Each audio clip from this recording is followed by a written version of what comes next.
तो वैसे मेरा नाम, खुद का नाम अवधेश है। मैं खुद करणी पौत्र हूँ, मैं देशनोक से ही हूँ। तो फिर यहाँ पे मेरे चाचा जी काम करते हैं वैसे। तो फिर मेरा काम ही यहीं पे ऐसे है कि मैं गाइडिंग वगैरह और फोटोग्राफिंग वगैरह करता रहता हूँ यहाँ पे। तो फिर आपको ये वीडियो अच्छा लगे तो यहाँ पे मतलब इस वीडियो पे like and subscribe and share पक्का करें। तो ये करणी माता पैनोरमा है। अभी हम इस पैनोरमा के अंदर भ्रमण करेंगे। आइए दिखाते हैं करणी माता पैनोरमा। तो ये पैनोरमा मतलब वसुंधरा के समय बना था। ये वसुंधरा राज्य ने खुद ने बनवाया था ये पैनोरमा। आइए चलते हैं इसके अंदर।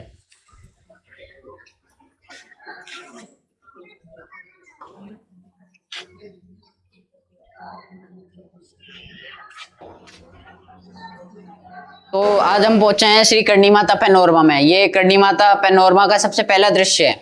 ये जो करणी जी के पिताजी थे ना, वहाँ हिंगलाज के पास में जाते हैं मेहा जी, माँ हिंगलाज से वरदान लेने के लिए जाते हैं। तो ये देखिए, ये बताया हुआ है, ये माँ हिंगलाज की गुफा है और वो माँ हिंगलाज की तस्वीर है। ये मेहा जी खुद है, पद यात्रा के लिए जाते हैं, मतलब पुत्र प्राप्ति के लिए जाते हैं, क्योंकि इनके पहले से 5 बेटियां होती है। तो ये पुत्र की कामना के लिए माँ हिंगलाज के मंदिर में जैसे प्रवेश करते हैं तो माँ अपना असली अवतार लेती है और मेहा जी से बोलती है कि मांगो, क्या मांगोगे। तो फिर मतलब इनके मुंह से निकल जाता है कि मुझे तो आपको मतलब देखना है, मुझे तो आपके दर्शन चाहिए। तो फिर जैसे ही वो घर पे पहुंचते ही पता चलता है कि उनकी जो पत्नी होती है देवल जी, वो गर्भवती होती है। तो फिर मतलब प्रतीक्षा करते करते मतलब वो बोलते हैं कि करणी माता अपनी माँ के गर्भ में 21 महीने रहे थे वैसे। तो फिर प्रतीक्षा करते करते 11वां माह भी निकल गया, 12वां निकल गया। तो फिर एक रात को माता निंद्रा में सो रही थी तो सपने में एक छोटी सी बालिका दिखी हाथ में त्रिशूल लिए हुए और कहा कि मैं आपके उधर से मतलब गर्भ से 21वें महीने में जन्म लूंगी। फिर इनका जन्म विक्रम संवत 1444 आश्विन शुक्ल 7 शुक्रवार को हुआ।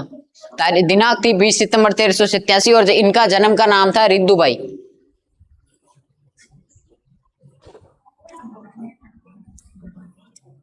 तो ये बुआ जी का है।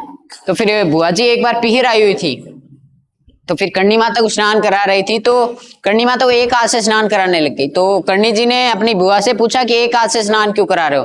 तो वो बोलते हैं कि जब तू पैदा हुई थी तब मैंने अपशब्द कह दिया था और उल्टी सीधी गालियां निकाल दी थी तो मेरा हाथ खराब हो गया। तो फिर करणी जी ने अपनी बुआ का हाथ में लेके कहा कि आपका हाथ तो बिल्कुल ठीक है, क्यों बांधने करी। जैसे वो हाथ मतलब सीधा किया तो हाथों हाथ उनका ठीक हो गया।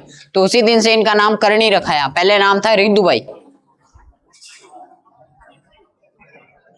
तो ये करणी जी के पिताजी है मेहा जी, जो एक बार खेत में होते हैं तो खेत से वापस आ रहे होते हैं। तो रास्ते के बीच में से एक सांप जा रहा होता है, तो सांप के ऊपर इनका पैर आ जाता है। तो सांप इनको काट लेता है। काटते ही थोड़ी देर बाद में इनकी मृत्यु हो जाती है। तो फिर घर वाले सोचबीन करते हैं और इनको ढूंढते हैं। तो इनका शरीर खेत के रास्ते के बीच में मिलता है। तो फिर इनके शरीर को घर पे लेके आते हैं। घर पे लेके आने के बाद में जो मतलब वो होता है ना चूड़ा उतारने वाला, वो कर रहे होते हैं। तो फिर करणी माता सो रहे होते हैं।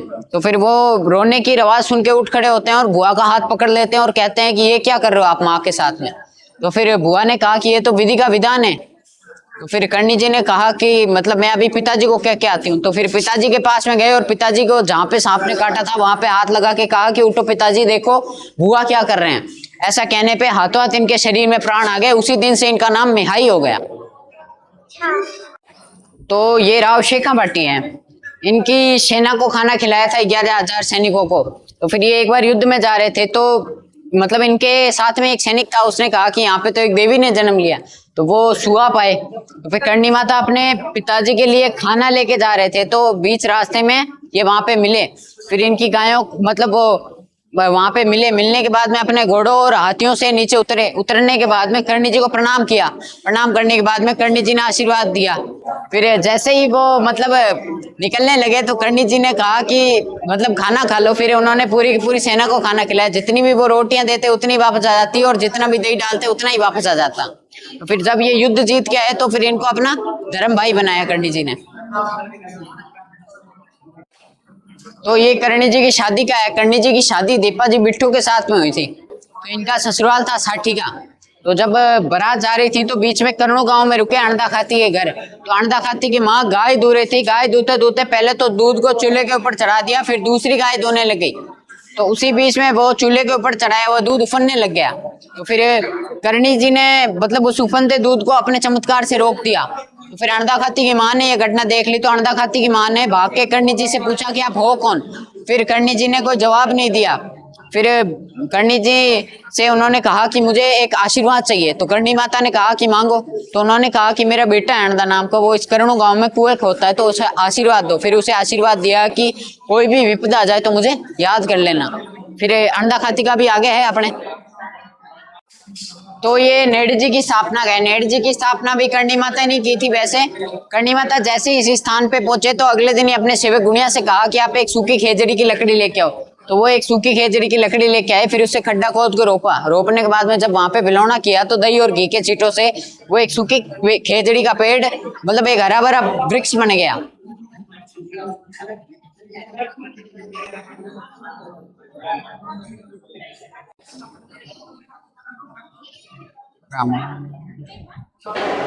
तो ये अर्जुन और बीजा हैं, ये करणी माता को निकालने के लिए आए थे। फिर इन्होंने आते ही करणी माता को अपशब्दकार उल्टी सीधी गालियां निकाली और करणी जी की जो गायें थी उन्हें मार के भगाने लगे। तो फिर करणी जी को क्रोध आ गया। करणी माता ने इन दोनों का मुंह गीदड़ों जैसा बना दिया और इन्हें भेज दिया राव खाना के पास में।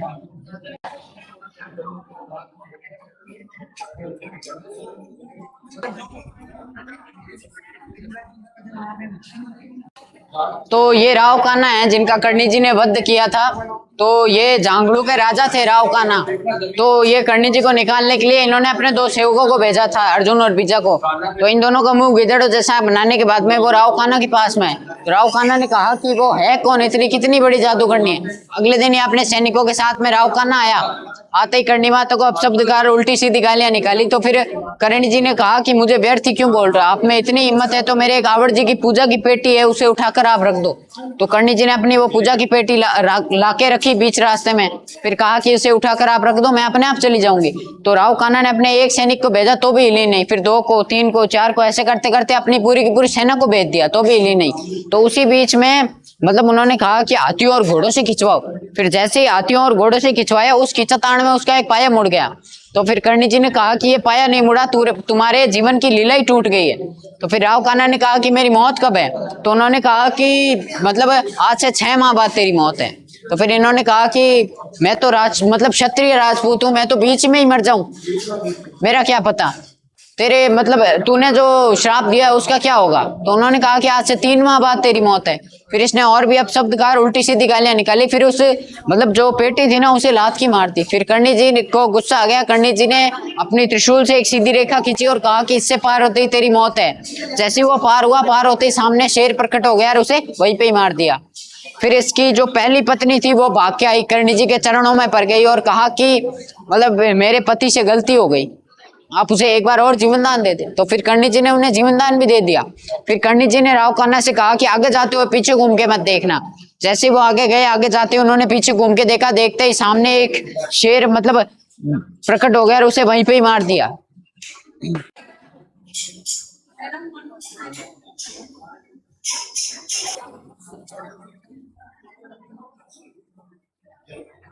तो ये बीकानेर की स्थापना का है। बीकानेर की स्थापना भी करणी माता ने की थी। जो राव बीका और जो राव कांदल है ना, काका भतीजा, वो आए थे करणी माता के पास में बीकानेर की स्थापना के लिए आशीर्वाद लेने के लिए। तो वहां पे आए, फिर करणी माता से आशीर्वाद लिया। तो करणी माता ने उन्होंने कहा, करणी माता ने कि तुम्हारा राज्य तुम्हारे पिताजी से बड़ा और संतुष्ट होगा और तेरी 21 पीढ़ियां राज करेगी। फिर इनकी लास्ट पीढ़ी में जो थे वो गंगा सिंह जी थे। फिर ये बीकानेर का बताया हुआ है, ये जूनागढ़ है।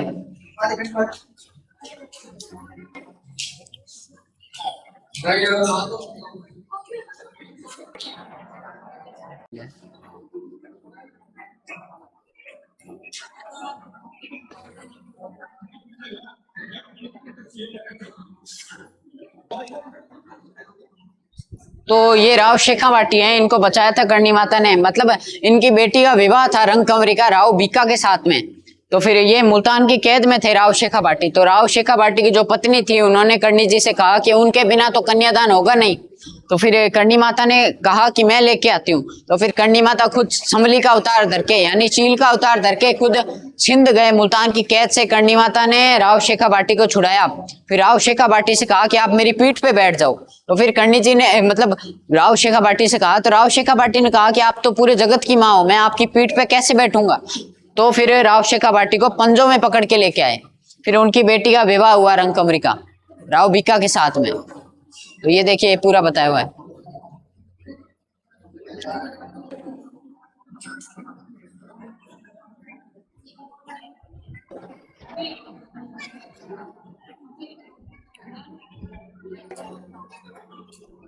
ये हैं जंगड़ू सांप।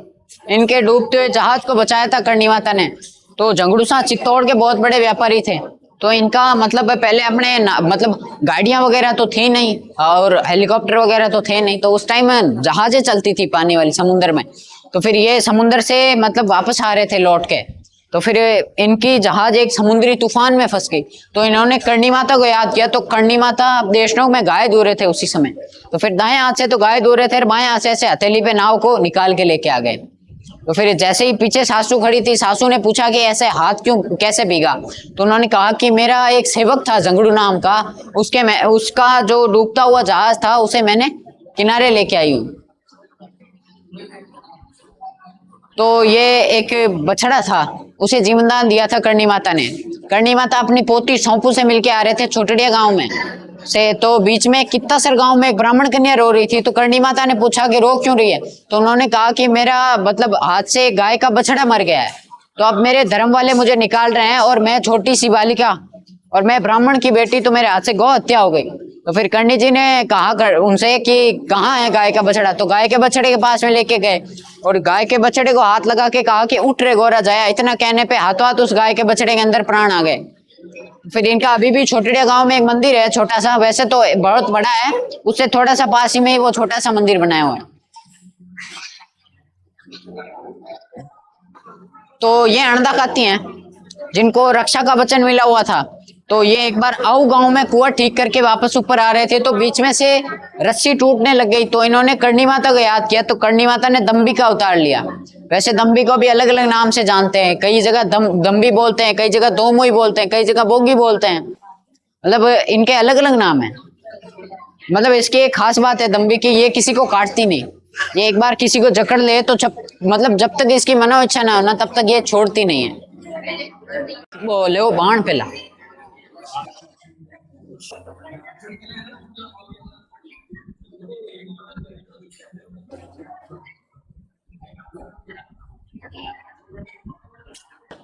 तो ये राजा दिलीप हैं। अपने भारत के पौराणिक इतिहासों में इनका भी बताया हुआ है। ये भगवान राम के दादाजी हैं। तो ये एक बार जंगल में थे तो भगवान विष्णु ने इनकी परीक्षा ली थी, शेर और गाय का रूप मतलब शेर का रूप धर के। तो एक गाय को दबोच लिया।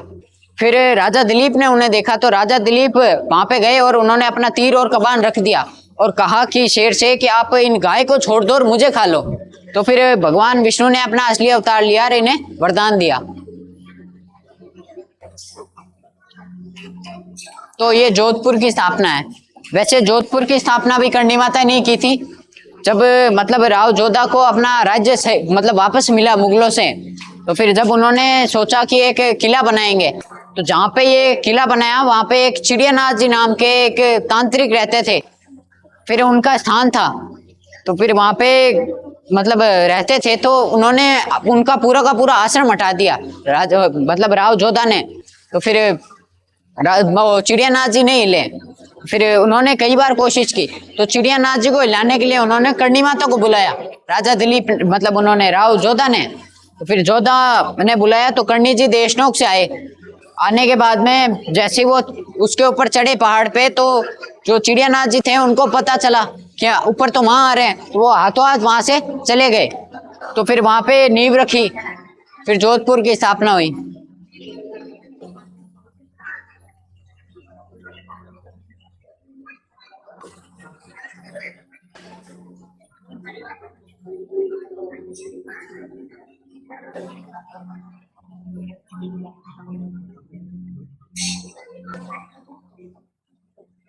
तो ये बीकानेर के राजा जब करण सिंह जी जब राजा थे, तो उनको बादशाह औरंगजेब ने एक आदेश दिया कि अफगान वाले जितने भी हैं उनकी जातियां चेंज करनी है, धर्म चेंज करना है। तो इसलिए उनको अफगान भेजा।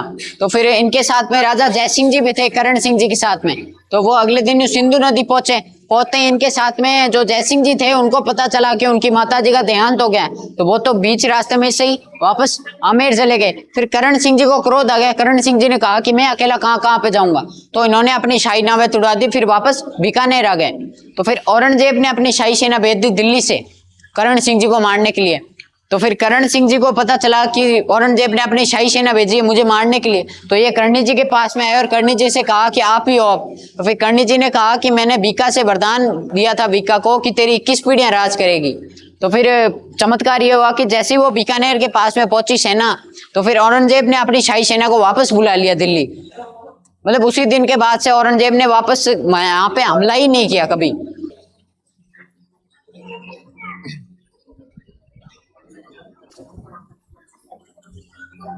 तो ये आवड़ जी हैं जिनकी करणी माता पूजा करते थे। हालांकि कई कई बोलते हैं कि आवड़ जी करणी माता की सातों बहन है, बट ये सातों बहनें नहीं है, ये करणी माता से पहले का अवतार है माँ हिंगलाज का। तो फिर माँ हिंगलाज का अवतार है आवड़ माता सबसे पहला, क्योंकि आवड़ माता फिर करणी माता का अवतार लिया था। तो इन्हें तेमड़ राय, गिरवर राय, चाल राय अलग अलग नाम से है। वैसे देखो तो इनका एक रूप अनेक स्वरूप है। ये नीचे करणी माता खुद पूजा कर रहे हैं इनकी। ये इधर अपने मारवाड़ी में बोले तो ये काड़ा भैरव और वह धोड़ा भैरव। तो ये बछावत वंश की एक गर्भवती बहू थी, तो इन्हें मारने के लिए कुछ लुटेरे आए, तो ये भाग के करणी माता मंदिर में आ गई। फिर उस टाइम करणी माता खुद थे, तो करणी माता ने उन्हें वरदान दिया। जब इनको बेटा हुआ तो उसका नाम करणी माता ने भूरा रखाया। उसी दिन से देशनों के अंदर भूरा बाणियां है। लगभग यहाँ पे मतलब 250 या 300 घर हैं भूरा बाणियों के। तो ये करणी माता की लास्ट मूर्ति बनाई हुई है। 151 वर्ष के करणी माता कैसे दिखते थे उसके आधार पे मोम की मूर्ति बनाई हुई है।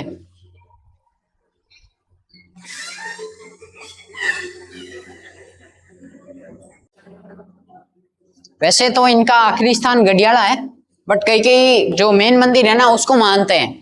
तो गडियाला तो इस कारण है, जब करणी माता अपनी मतलब कुल देवी मतलब खुद की पूज्य देवी आवड़ माता से दर्शन के लिए गए थे, आवड़ माता के लिए। उसे हमारे मतलब जैसलमेर में है इनका मंदिर, मतलब उन्हें तेमड़ा राय भी बोलते हैं। तो वहां पे गए तो इनके साथ में मतलब इनका एक सारंग विष्णु नाम का एक सेवक भी था और इनके बेटे लक्ष्मण जी थे। जैसे ही वो मतलब जहाँ पे करणी माता बैठने के बाद में उनसे कहा, वो जाओ लक्ष्मण जी थे, उनसे कहा कि आप एक पानी का घड़ा भर के लेके आओ। तो उनके साथ में 2 घड़े थे, उसमें एक में थोड़ा पानी था और एक में था ही नहीं। तो फिर जो खाली घड़ा था उसे देके भेज दिया। फिर जैसे ही वो सारंग विष्णु के पास में था तो करणी माता ने कहा कि जो जिसमें थोड़ा सा पानी है वो घड़े में जो पानी है ना वो मेरे ऊपर डाल दो। जैसे ही वो पानी डाला, डालते ही करणी माता अदृश्य हो गए। तो फिर लक्ष्मण जी को पता चला तो लक्ष्मण जी आके वहां पे रोने लग गए। तो करणी माता सामने प्रकट हो गए। करणी माता ने कहा कि पहले जैसे मैं तेरे पास में थी वैसे ही हूँ, बट अब तू मुझे 3 बार याद कर लेना, मैं उसी समय उसी जगह प्रकट हो जाऊंगी खुद।